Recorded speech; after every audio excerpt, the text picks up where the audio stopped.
तो जैसे कि आप केमिकल इंडस्ट्री के बारे में बता रहे हैं, तो केमिकल इंडस्ट्री के बारे में पूछना चाहूँगा कि आपने जो बिज़नेस स्टार्ट किया, वो सन 1996 में किया, पर लोगों तक पहुँचाना अपना प्रोडक्ट, ये हम कैसे पॉसिबल कर सकते हैं? एमएसएमई के माध्यम से एक इतना बड़ा प्लेटफॉर्म खड़ा किया है। जी, और कि सिज़ले को इतना बड़ा ब्रांड बनाने में एमएसएमई का कितना बड़ा रोल रहा है और आपने एमएसएमई को किस तरीके से यूज़ किया? मुझे लगता है फंडिंग को लेके अब लोगों को परेशान होने की जरूरत नहीं है। कि एमएसएमई ने आपको सपोर्ट किया, तो आपको क्या लगता है कि बाकी लोगों को वो सपोर्ट क्यों नहीं मिल रहा और वो कहाँ गलती कर रहे हैं? बैंक के बारे में भी पूछना चाहूँगा कि बिजनेसमैन बैंक को कैसे यूज़ कर सकता है अपने बिजनेस को ग्रो करने के लिए? तो क्रेडिट्स में क्या होता है, मेजरली लोग अपना एक प्रोडक्ट बनाते हैं एंड देन वो किसी कस्टमर को देते हैं एंड वो उधारी पे चलता है और उस जगह पे उनको उधारी नहीं निकल पाती है और उनका प्रोडक्ट भी खराब हो जाता है, उनका ब्रांड भी खराब हो जाता है। तो इस उधारी वाली साइकिल को कैसे हम सही कर सकते हैं? एक बिजनेस ओनर के हिसाब से विजन देखना चाहूँगा कि एक बिजनेस ओनर को टैक्स देने से क्या फ़ायदा हो। सो वेलकम दर्शकों, स्टेप ऑन स्ट्रीट में आप फिर से स्वागत है। ये एपिसोड आपको बिजनेस ओरिएंटेड एपिसोड लेके आया गया है, जिसमें आपको पहले हमने एक बिजनेस ओरिएंटेड एपिसोड बनाया था जिसमें हमने पर्सनल ब्रांडिंग के बारे में बात किया था। आज हम बिजनेस की बेसिक्स के बारे में बात करेंगे, यानी कि tax, fundamentals, finance and relations के बारे में बात करेंगे, जिसमें आज हमारे साथ है संजय मिश्रा सर, जिन्होंने हमें बहुत सारी चीज़ें समझाई कि हमें किसी भी बिजनेस को स्टार्ट करने से पहले किन बातों का ध्यान रखना है। और आपको अगर बिजनेस से रिलेटेड पुराने पॉडकास्ट देखने तो उसका लिंक मैंने डिस्क्रिप्शन में दे दिया है। एंड आपको अगर और भी स्पिरिचुअल पॉडकास्ट या फिर डॉक्टर्स वाले पॉडकास्ट या फिर हेल्थ फिटनेस वाले पॉडकास्ट देखने हैं तो आप हमारे चैनल को लाइक शेयर सब्सक्राइब जरूर करें। और जो लोग इस चैनल में पहली बार आए हैं तो उन सबसे बोल देना चाहता हूँ कि प्लीज़ हमारे चैनल को सब्सक्राइब करें, क्योंकि ये आपके लिए तो फ्री है पर हमारे लिए बहुत इंपॉर्टेंट है। और स्टेप ऑन स्ट्रीट आपको सिखा रहा है कि कैसे कैसे किसी भी इंडस्ट्री में आपको स्टेप ऑन स्ट्रीट करना है। हमारे साथ है सिज़ले ब्रांड के ओनर संजय मिश्रा जी। सर आपका बहुत बहुत धन्यवाद स्टेप ऑन स्ट्रीट में आने के लिए। तो इसी के साथ साथ मैं आपकी थोड़ी जर्नी के बारे में जानना चाहूँगा, जिससे कि लोग भी आपको जान पाए कि आप क्या हैं। बताइए सर। एक्चुअली 1996 में जी। हमें लगा कि शू इंडस्ट्री में हम लोग कुछ कर सकते हैं। ओके। तो 1996 में मैंने एमएससी ऑर्गेनिक केमिस्ट्री से किया हुआ है। जी। तो उसके बाद हमारा ये था कि चलो कुछ काम शुरू किया जाए। तो काम शुरू करने के लिए आगरा में इंडस्ट्री देखा गया, तो आगरा में एक ही इंडस्ट्री थी, जी। शू इंडस्ट्री, जो बहुत अच्छी ग्रोइंग स्टेज पे थी। तो हमने कहा कि चलो इसमें क्या किया जाए। तो हमने देखा कि इसमें ना जो फिनिशिंग जो होती है शूज़, जैसे रॉ लेदर आता है, तो रॉ लेदर जो आता है उसको फिर जूता बन गया और जूता बनाने के बाद उसको फिनिश किया जाता है। तो उससे पहले बहुत सारी जुगाड़ें हमारी इंडस्ट्री में चला करती थी। लाइक एक प्रोडक्ट आता था ग्लोवा करके, वो बाइंडर्स वगैरह उनको लगा दिया शाइनिंग के लिए और ऐसा कर दिया। उससे पहले एक दो कंपनी जा चुकी थी। तो हमें लगा कि यार ये इंडस्ट्री बेटर है, क्योंकि ये मेरे जो मेरी स्टडी है उससे रिलेटेड भी है। जी। तो हम लोग इसमें कुछ कर सकते हैं, बेटर कर सकते हैं। जी। तो बस उसके बाद शुरू में जो आप जानते हैं, जब कोई नया व्यक्ति आता है मार्केट में तो शुरू में हम जाते थे, धक्के खाते थे, वापस आ जाते थे। लोग मिलते भी थे, नहीं भी मिलते थे। जी। लॉट ऑफ मतलब स्ट्रगल किया दैट टाइम। मैं ही अपनी कंपनी का ओनर था, मैं ही अपनी कंपनी का लाइक वकील था, सीए था, मतलब पोर्टर भी मैं वन मैन आप। वन मैन आज यहाँ था, पोर्टर भी मैं ही था। जी। तो मैं ही डालने जाता था। तो शुरू में जो लोग थोड़ा सा सपोर्ट कर देते थे उनके बारे में बहुत अच्छा सा जाता था, लेकिन हार नहीं मानी। सम टाइम तो ऐसा हुआ कि स्कूटर पे पेट्रोल भी नहीं है, जी। पैसे भी नहीं है 50 रुपए कि लाइक पेट्रोल डलाया जाए, और सम टाइम तो केमिकल भी नहीं है। जी। तो लगता था यार, चूंकि मेरी पूरी फैमिली, मेरे दादाजी, मेरे फादर, मेरे और अंकल वगैरह सारे लोग जो थे वो सब लोग सर्विस क्लास थे और कोई बिजनेस वाला नहीं था।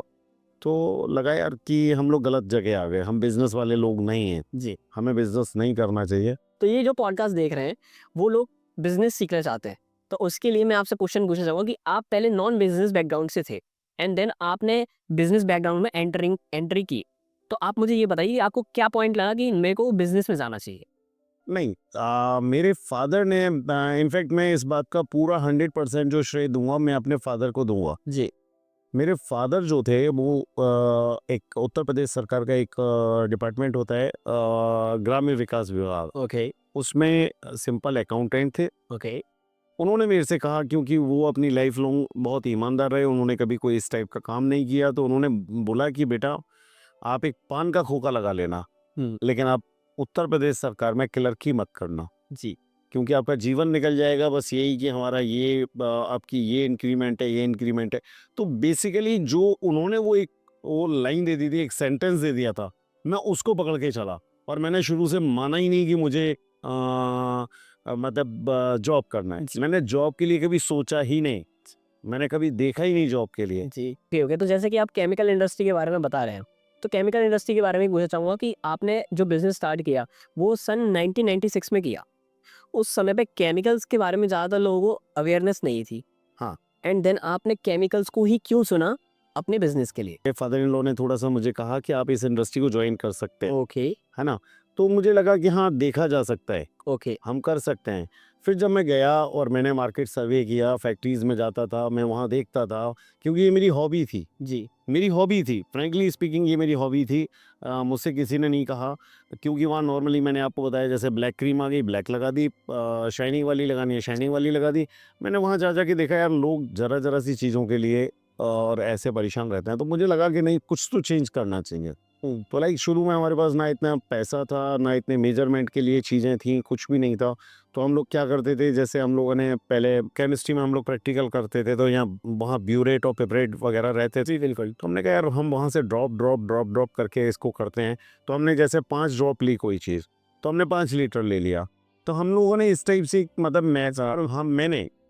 मैंने उसको मैंने सोचा कि हम अगर हम ऐसे करेंगे तो बिल्कुल एक्यूरेट चीज़ जाएगी और हम उसे पेन से कागज़ से लिख के जाएँगे कि भाई हमने यहाँ पे इतना मतलब ये पोर्शन इतना मिलाया, ये पोर्शन इतना मिलाया, ये ऐसे किया और ऐसे करके हम आगे बढ़ मेज़रमेंट के लिए। जी, फ्रैंकली बिल्कुल सही कह रहे हैं आप, मेज़रमेंट के लिए हम लोगों ने वो किया और उसमें मुझे सफलता मिली जी, और मैंने शुरुआत जो की अपनी, वो चैलेंजेस से की। चैलेंज। मैंने जो लाइक जो चल रहा था, मतलब जैसे होता था कि ये चलता है, तो मैंने उस चलता है पे भरोसा नहीं किया। वो भी ठीक है, मतलब इनफैक्ट मेरे पास वो प्रोडक्ट ही नहीं होते थे, लाइक क्रीम वगैरह मेरे पास शुरू में थी नहीं। तो मैं तो सब मैंने जो शुरू में किया वो जुगाड़ लाइक इधर से इकट्ठा कर, उधर से इकट्ठा कर, ये कर, वो कर। और जो हमारी इंडस्ट्री को सबसे ज़्यादा ज़रूरत थी, प्रॉब्लम्स को जो वो लोग फेस करते थे, उसको सॉर्ट आउट।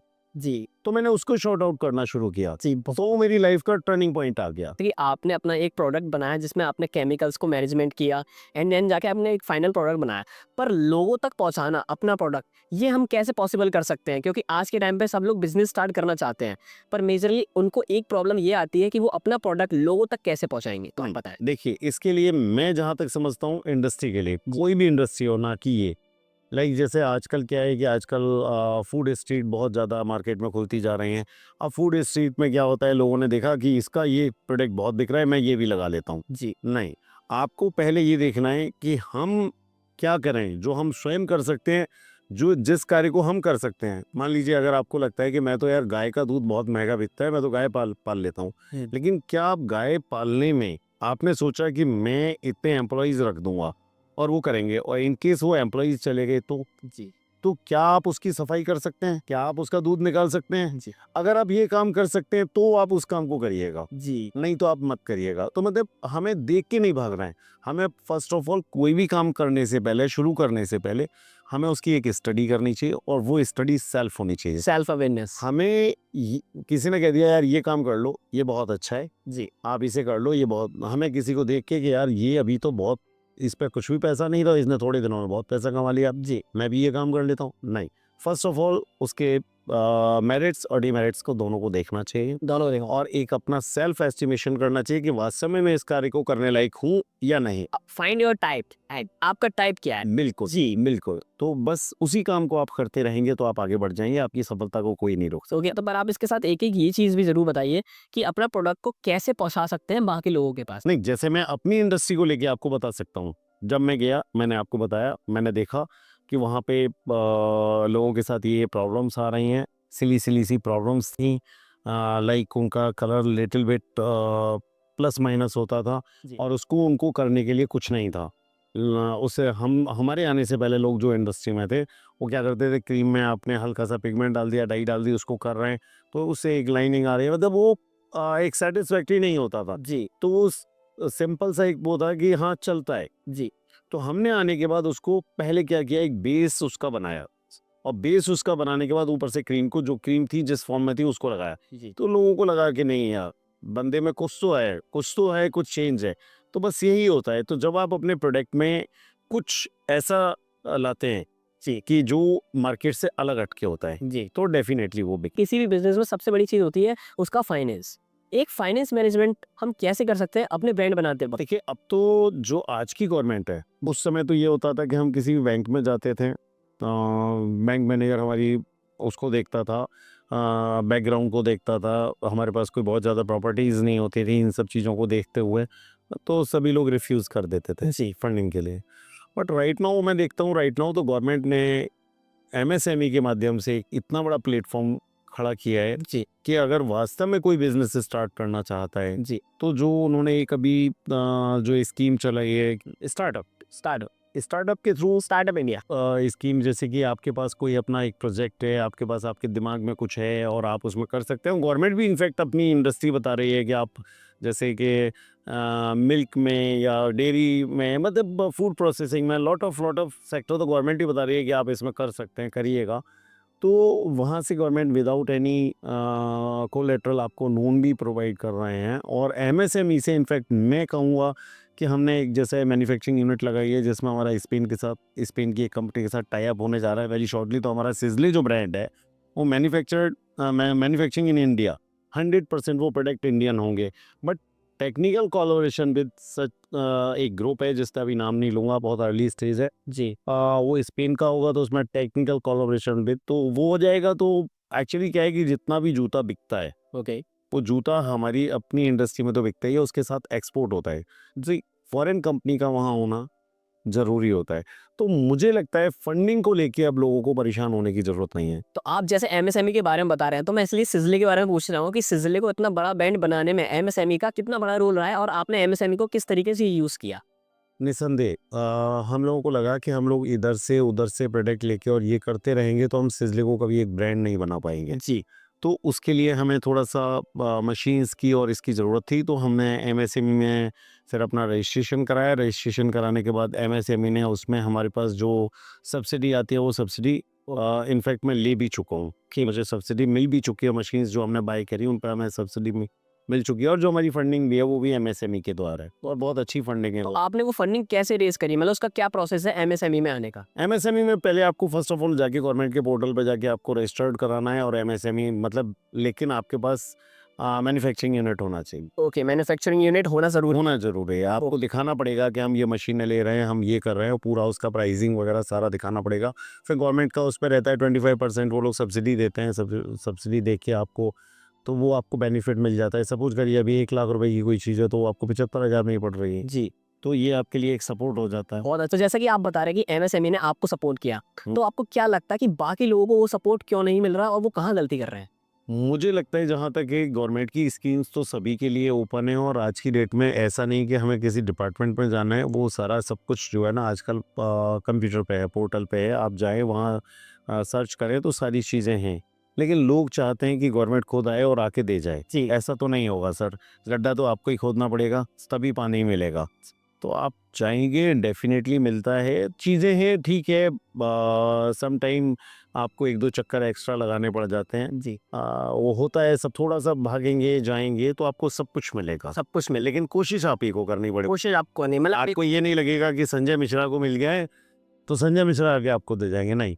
जी अगर आप क्रिस हैं तो आपको खुद स्वयं जाना पड़ेगा, अपने प्रोडक्ट को बताना पड़ेगा वहाँ, या आपका जो प्रोजेक्ट है उसके बारे में आपको बताना पड़ेगा। डेफ़िनिटली गवर्नमेंट लोन देती है। वाओ! बहुत अच्छी तरीके से आ रहा है और जो लोग अभी तक एमएसएमई का फ़ायदा नहीं उठा पाए हैं, उन लोगों को ये चीज़ जो संजय सर ने बताई है, आपको ज़रूर समझनी चाहिए क्योंकि आपको खुद ही अपने बिज़नेस को ब्रांड में बनाना होगा। तो बहुत ही अच्छी तरीके से आपने एमएसएमई के बारे में बताया, पर इसके साथ-साथ मैं बैंक के बारे में भी पूछना चाहूँगा कि बिज़नेसमैन बैंक को कैसे यूज़ कर सकता है अपने बिज़नेस को ग्रो करने के लिए? इनफैक्ट मुझे जहाँ तक लगता है एमएसएमई से पहले जी, अगर आप बैंक पे जाते जी, और आपके पास कुछ भी कोलेटरल नहीं है रखने के लिए, जी। तो बैंक बिल्कुल नहीं सुनता था। ओके।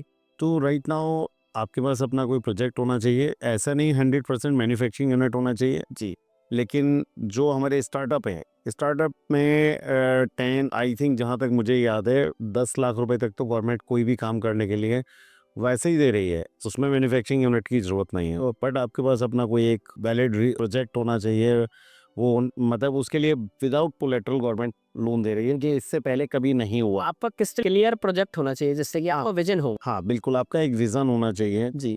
हम कि क्या सर्व कर रहे हैं। ओ। अब आप ये कहें कि मुझे तो जो है 10 लाख रुपए अभी गवर्नमेंट दे दे और एक मैं मोटर बाइक खरीदूँगा और घूमूँगा, तो गवर्नमेंट नहीं देगी ना। जी। तो आपके पास वैलिड रीज़न तो होगा, ओके। तभी गवर्नमेंट कुछ भी आपको फंडिंग करेगी। जी। मतलब गवर्नमेंट नहीं, सॉरी, मेरा कहने का मतलब है बैंक। बैंक आपको फंडिट करेगी। तो ओके, अगर हम बैंक के बारे में देखा जाए तो बैंक से लोन लेने का सिनेरियो जो होता है वो बिजनेस में कब आता है? देखिए, हम लोग जैसे बिज़नेस स्टार्ट किया, बिज़नेस स्टार्ट किया, 1,20,000 रुपए लेके मार्केट में आए, वो पैसा खप गया। जी। अब धीमे-धीमे जब आपको लगता है कि आपका उधारी, क्योंकि आज की डेट में कोई भी मार्केट हो, 2-3 सेक्टर्स को छोड़ दीजिए, एजुकेशन सेक्टर को छोड़ दीजिए, फार्मा सेक्टर को छोड़ दीजिए, तो बाकी सारे सेक्टर्स में क्या होता है, क्रेडिट चलता है। जी। तो जब क्रेडिट चलता है तो वहाँ हमें कहीं न कहीं अपना पैसा ब्लॉक होता है। तो ब्लॉक होता है तो उसमें डेफ़िनेटली हमें बैंकिंग सेक्टर की ज़रूरत पड़ती है। ओके। अब उसमें गवर्नमेंट की एक स्कीम आ गई है एमएसएमई, तो उसके थ्रू हमें लोन मिलने लगा। जी। लेकिन बैंक तो हमें चाहिए ही चाहिए, बैंक लाइक अ पार्टनर। जी। तो हम जो अपना गेन कर रहे हैं, जी। सपोज करिए मैंने 10% कमाया, तो 10% में से 1-2% मैंने बैंक को दे दिया। तो हम बैंक के बारे में इतना गलत सोचते हैं कि अगर हमने बैंक से ले लिया और बैंक से लेने के बाद हम कर्जदार हो गए, हम बैंक को नहीं दे पाएंगे। अगर आप अच्छा बिजनेस कर रहे हैं, सब कुछ कर रहे हैं, तो डेफिनेटली आप बैंक को भी 2%, 1% जो उनका इंटरेस्ट पार्ट है वो देते रहिए, तो आप चलते रहिए, वहाँ से पैसा लीजिए अब। लेकिन नॉर्मली क्या होता है, कुछ लोग क्या होता है, बैंक से लेते हैं और लेके फिर उन्हें अपना गाड़ियाँ खरीदना, ये करना, वो करना, उस पे लगाने के बाद अगर वो कर देंगे तो फिर आप सर्वाइव नहीं कर जी। पाएंगे। तो इसी के साथ में एक चीज़ और पूछना चाहूँगा आपसे कि जो अभी इस रील को या फिर इस वीडियो को जो देख रहा है, वो एक स्टार्टअप आइडिया लेके बैठा हुआ है, तो उसे बैंक के 3 पॉइंट बताइए, उसे बैंक के 3 पॉइंट्स पता होने चाहिए।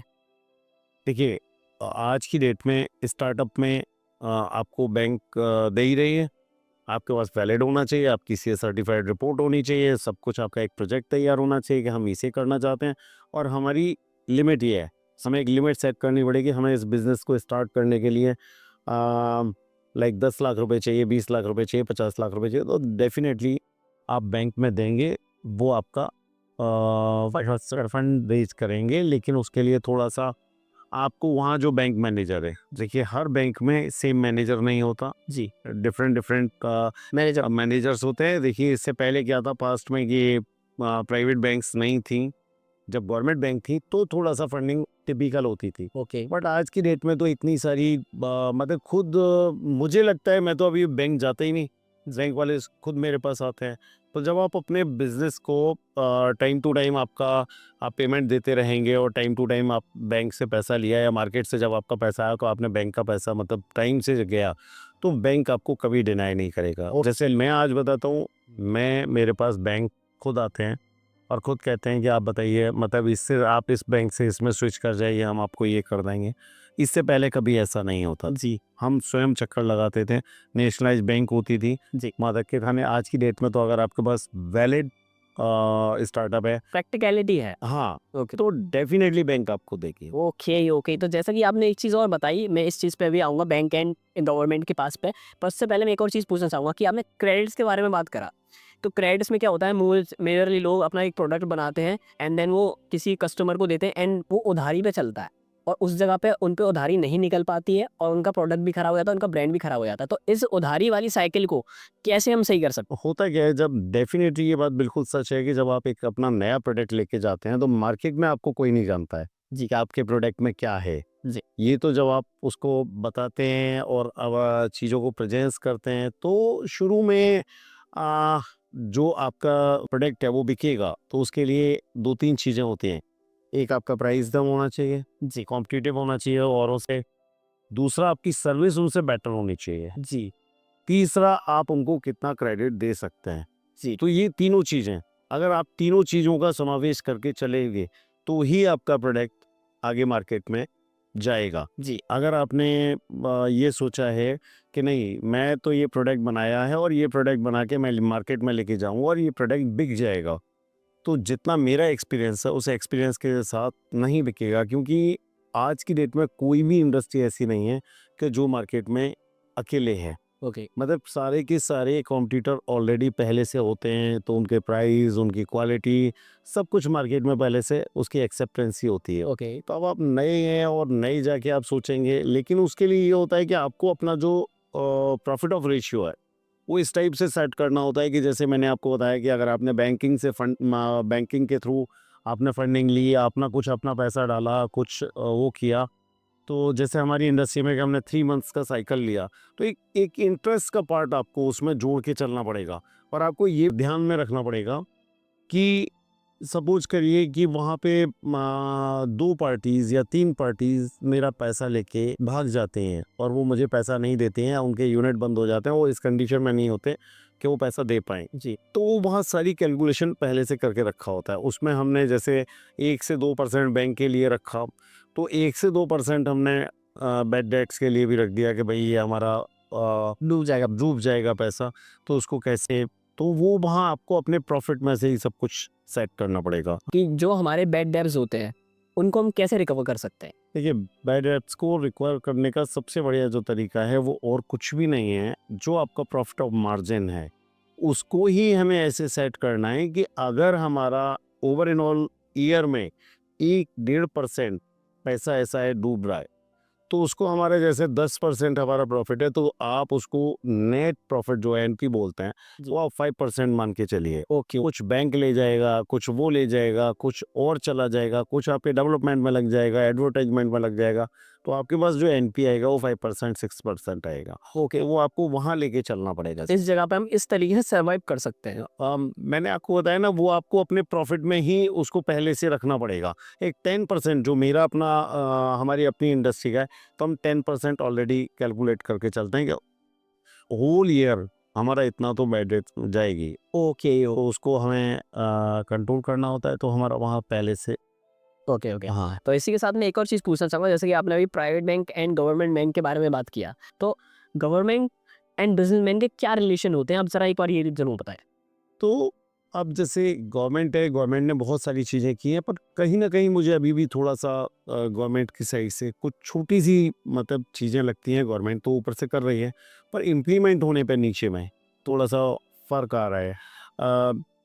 मतलब जैसे वन वन विंडो सिस्टम का कहते हैं, मैं जैसे चाइना लॉट ऑफ टाइम गया हूँ और लॉट ऑफ टाइम चाइना जाके मैंने देखा है, तो चाइना की इंडस्ट्री जो ग्रो कर रही है, उसके लिए उनका क्या है कि जैसे वहाँ आप जाते हैं किसी मेयर के पास और आपने कहा कि हमारे यहाँ की सड़कें इतने अप्रोप्रिएट नहीं है, हमारे यहाँ ये नहीं आ सकता, मतलब हमारे यहाँ गाड़ी नहीं आ सकती है नहीं, और सड़कें खुद, तो विद इन अ नाइट वहाँ सड़क डेवलप कर देंगे। जी, लेकिन हमारे यहाँ गवर्नमेंट पैसा देती है, सब कुछ करती है, पर पता नहीं कहाँ सारी योजनाएं फाइलों में दब के रह जाती हैं। जी, ये अभी बहुत बड़ा, तो गवर्नमेंट को ना जो हमारे यहाँ का इंफ्रास्ट्रक्चर, हाँ इंफ्रास्ट्रक्चर है, उसको सुधारने की, मतलब रोड्स हैं, या जैसे लाइक हम लोग भी हैं, हम लोग भी मतलब कहीं भी बिजनेस शुरू कर देते हैं कभी, जैसे आजकल आप देखो जो रेजिडेंशियल एरिया है, रेजिडेंशियल एरिया में मार्केट्स बन जाते हैं, तो या तो गवर्नमेंट को बिल्कुल उस पे 100% रोक लगानी चाहिए।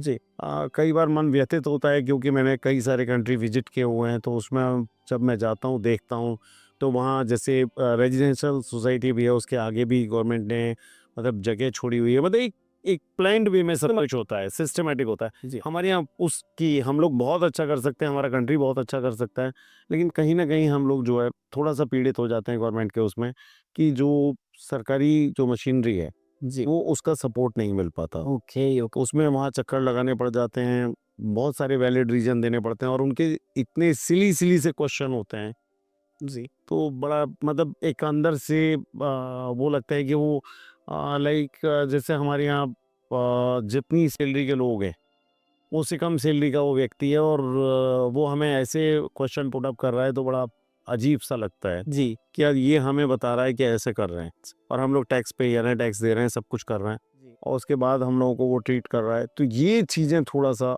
मन को उद्वेलित करती हैं। जी, और हम वहाँ जाते हैं तो देखते हैं कि वहाँ उन्होंने बोला, जैसे इंडिया के 1-2 लोग हैं, उन्होंने इवन इथियोपिया जैसा कंट्री, बहुत छोटा-सा कंट्री है, वहाँ देखा उन्होंने फैक्ट्री लगाई, वहाँ दूसरे दिन उनकी रोड बन गई। जी, हमारे यहाँ ऐसा क्यों नहीं होता? जी, तो ये थोड़ा-सा ओके, तो इसी के साथ जैसे कि आपने टैक्स के बारे में भी बताया है, तो हम एक बिजनेस ओनर के लिए टैक्स अंडरस्टैंडिंग के बारे में बात करते हैं कि एक बिजनेस ओनर को टैक्स अंडरस्टैंडिंग किस तरीके की होनी चाहिए, मतलब उसे टैक्स के बारे में क्या-क्या पता होना चाहिए बिजनेस स्टार्ट करने से पहले? देखिए, टैक्स के बारे में मैं ये ज़रूर कहूँगा कि टैक्स तो देना चाहिए। अगर आप गवर्नमेंट से उम्मीद रखते हैं कि गवर्नमेंट आपको फैसिलिटीज़ दे और सब कुछ दे, तो टैक्स तो आपको देना ही पड़ेगा। जी। हमारे देश का विकास जो होगा वो टैक्स के पैसे से ही होगा और बाकी बिज़नेस आगे बढ़ेगा तो, लेकिन उसमें एक ट्रायंगल बनता है। एक जगह गवर्नमेंट आ जाती है, एक जगह सरकारी मशीनरी आ जाती है और एक जगह बिज़नेसमैन आ जाता है। ये ट्रायंगल अभी हमारे यहाँ का सही नहीं है। ओके। गवर्नमेंट ठीक है, बिज़नेसमैन गलत है, ब्यूरोक्रेट्स गलत है। जी। तो क्या होता है कि सपोज़ करिए आप मेरे पास आए और आप किसी सरकारी डिपार्टमेंट से हैं और आप कह रहे हैं कि ये आप गलत हैं यहाँ पे जी। और मैं आपको पैसे दे रहा हूँ। तो पैसे दे रहा हूँ तो मैं गलत हूँ तभी तो दे रहा हूँ। जी। अगर मैं पैसे आपको नहीं दे रहा हूँ, तो फिर मैं गलत नहीं हूँ।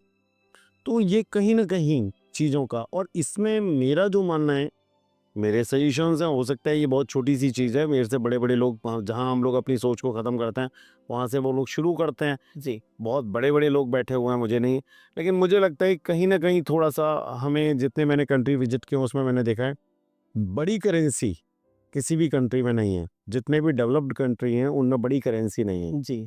अगर हम बड़ी करेंसी को बंद कर देते हैं, बड़ी करेंसी हमारी ख़त्म हो जाती है, लाइक 100 से ऊपर का अगर हमारे यहाँ रुपया नहीं होगा, जी। तो मुझे लगता है शायद बहुत सारे करप्शंस वैसे ही रुक जाएँगे। ना बिज़नेसमैन बिज़नेसमैन कर पाएगा जी। और ना ही ब्यूरोक्रेट्स कर पाएँगे, कोई भी नहीं कर पाएगा। जी। मैं जहाँ तक सोचता हूँ, मैं ये नहीं कहता कि मैं 100% सही हूँ, लेकिन मेरा मानना है कि रुक जाएँगे और गवर्नमेंट को भी उस पे क्या करना चाहिए कि जब आप पे करेंसी छोटी हो जाएगी, तो गवर्नमेंट को उसमें टैक्स को हटा के, तो जैसे कि आपने बताया कि आप इतनी कंट्री विजिट करके आए हो और वहाँ पे कहीं पे भी बड़ी करेंसी नहीं है, मतलब 100 से ऊपर के नोट ही नहीं है, और आप ये कह रहे हैं कि इंडिया में भी ये सिस्टम होना चाहिए। इस चीज़ से इंडिया पे क्या इफ़ेक्ट पड़ेगा? तो इसका इम्पैक्ट ये आता है कि जब आप कोई भी अमाउंट की बात करते हैं, जी। तो बी अमाउंट की, जैसे आज की डेट में मैं कह रहा हूँ, आप कोई भी प्रॉपर्टी खरीदने जाइए मार्केट में, जी। तो कहते हैं कितना ए कितना बी, जी। क्यों? अगर आप सपोज करिए आज की डेट में कोई एक प्रॉपर्टी है, वो प्रॉपर्टी की वैल्यू 50 लाख है और उसमें वो कहता है 25 लाख रुपीज़ मुझे ए में और 25 लाख रुपीज़ बी में। नहीं मैं। तो मैं चैलेंज करता हूँ, अगर वो 25 लाख रुपीज़ बी में होगा और 100 की करेंसी होगी, तो कितने कितने कितने रुपए हो जाएंगे, कितना वो हो जाएगा? जी। तो आप उसे कर दो ना छोटा। जी। आप जब छोटा कर देंगे, या फिर कोई भी करेंसी है उस पर एक्सपायरी डेट डाल दो, एक्सपायरी डेट डाल दीजिए, यस। तो उसमें फिर गवर्नमेंट के पास जो टैक्स का फ्लो है अपने आप बढ़ जाएगा। मतलब बड़ा शर्म आती है, इंडिया इतना बड़ा कंट्री है और इतना बड़ा कंट्री होने के बाद 8-9 करोड़ लोग ही आज भी इनकम टैक्स देते हैं। जी।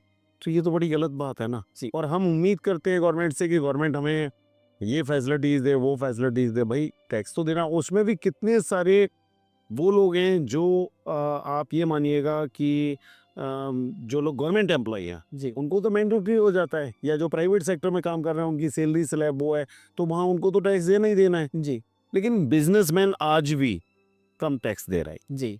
जो उसे देना चाहिए। देना स अगर आप टैक्स देंगे तो डेफिनेटली गवर्नमेंट उसको आपको उसको किसी न किसी रूप में रिटर्न होके मिलेगा। Okay, okay. तो इसी के साथ मैं एक और चीज़ पूछना चाहूँगा कि जैसे कि आपने अभी विज़न इंडियंस के हिसाब से बताया, मैं एक बिज़नेस ओनर के हिसाब से विज़न देखना चाहूँगा कि एक बिज़नेस ओनर को टैक्स देने से क्या फ़ायदा होता है? जहाँ तक मैं समझता हूँ, अगर वो बड़ी करेंसी बंद हो जाएगी, वो छोटी करेंसी में हो जाएगी और बिजनेसमैन देगा, टैक्स देगा। वो टैक्स भी ना दे के अगर ट्रांजैक्शन टैक्स हो जाए जी। कि हर बैंक ट्रांजैक्शन पे गवर्नमेंट काट ले जी। पैसा, तो बिजनेसमैन भी खुश हो जाएगा। आज बिजनेसमैन टैक्स देने के लिए तैयार है। जी।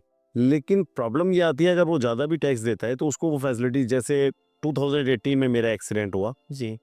मेरा भाई खत्म हुआ। जी। आज हम लोग पिछले 7 साल से उस का केस लड़ रहे हैं, मतलब इंश्योरेंस कंपनी उसको, मतलब वो पैसा नहीं दे रही। तो बिजनेसमैन के लिए क्या है? जी। अगर बिजनेसमैन इतना बड़ा बिजनेस कर रहा है और बिजनेस करने के बाद टैक्स भी दे रहा है, और टैक्स देने के बाद अगर उसके साथ कुछ हो जाता है, सपोज करिए हम 2 भाई हैं, तो हम लोग अपने पिता के साथ रहते हैं, हमारा परिवार समूह में रहता है, जी। तो चलिए आज हम लोग सर्वाइव कर रहे हैं। अगर कल को मेरा छोटा भाई अकेला होता और उसकी फैमिली को हमारा सपोर्ट नहीं मिला होता, तो वो बच्चे और उसकी पत्नी क्या कर रही होती, तो उसके लिए क्या है, फिर उसने टैक्स दिया तो वो बेकार है। तो उसके लिए गवर्नमेंट को ज़रूर सोचना चाहिए, चाहे वो एक छोटा पार्ट हो इंश्योरेंस का या जैसे भी हो, तो उसकी परिवार को, वो ठीक है हर बिजनेसमैन अपना इंश्योरेंस कराता है, सब कुछ कराता है, बट गवर्नमेंट की तरफ से उसको क्या मिल रहा है। तो जब आप टैक्स दे रहे हैं तो टैक्स के ऊपर गवर्नमेंट को भी आपको कुछ ना कुछ श्योर करना पड़ेगा कि ये अगर आप इतना टैक्स दे रहे हो तो उससे मोटिवेशन मिलेगा, लोग टैक्स देंगे। जी, तो बिजनेसमैन जो टैक्स दे रहे हैं, पर उसके बदले में हमारी गवर्नमेंट बिजनेसमैन को दे क्या रही है, आप जी जरूर बताएं। यदि आप मुझसे पूछते हैं जी। तो मुझे लगता है कुछ नहीं, ओके। सिर्फ एक चीज़ मिलती है हमें अच्छा टैक्स देने के बाद, कि हमारा अगर रेटिंग अच्छी है तो उसमें हमें बैंक से लोन मिल जाता है, इजीली मिल जाता है। लेकिन जितना मैं देख पा रहा हूँ उसमें बिजनेसमैन को टैक्स का बस सिर्फ इतना बेनिफिट है कि आप टैक्स दिया, अच्छा टैक्स दिया और आपको लोन मिल गया, जी। बाकी कोई बेनिफिट नहीं है। गवर्नमेंट की तरफ से बिजनेसमैन को इतना जो टैक्स दिया है उसका कोई बेनिफिट नहीं मिलता है, जी। तो उसका बेनिफिट मिलना चाहिए। चाहे वो गवर्नमेंट आज सपोज करिए जो टैक्स का स्लैब है कि 12 लाख रुपए तक हम नहीं लेंगे और उस पे फिर उसके बाद 30% और जो भी उन्होंने स्लैब्स बनाए हुए, मैं कहता हूँ उसमें 1-2% आप और ऐड कर लो ना। जी। भाई जो बिजनेसमैन एक अच्छा टैक्स दे रहा है, आप उसमें 1-2% और ऐड कर लो, और 1-2% ऐड करने के बाद उसका एक इंश्योरेंस कर दो। सो जैसा कि दर्शकों आपने देख लिया कि कैसे कैसे आपको अपने बिजनेस को फाइनेंस मैनेजमेंट करना है, कैसे कैसे आपने अपने बिजनेस को बैंक से रिलेशन बनाने, कैसे गवर्नमेंट से रिलेशन बनाने हैं। तो इसी के साथ दर्शकों इस पॉडकास्ट को लाइक, कमेंट, शेयर, सब्सक्राइब जरूर करें, और सिजले ब्रांड के बारे में आपको और जानना है तो हमें कमेंट करके जरूर बोले, हम एक और पॉडकास्ट आपके लिए इसके ऊपर लेके आएंगे। तो वेलकम स्टेप ऑन स्ट्रीट, क्योंकि स्टेप ऑन स्ट्रीट सिखा रहा है कि आपको कैसे कैसे किसी भी इंडस्ट्री में स्टेप ऑन स्ट्रीट करना है।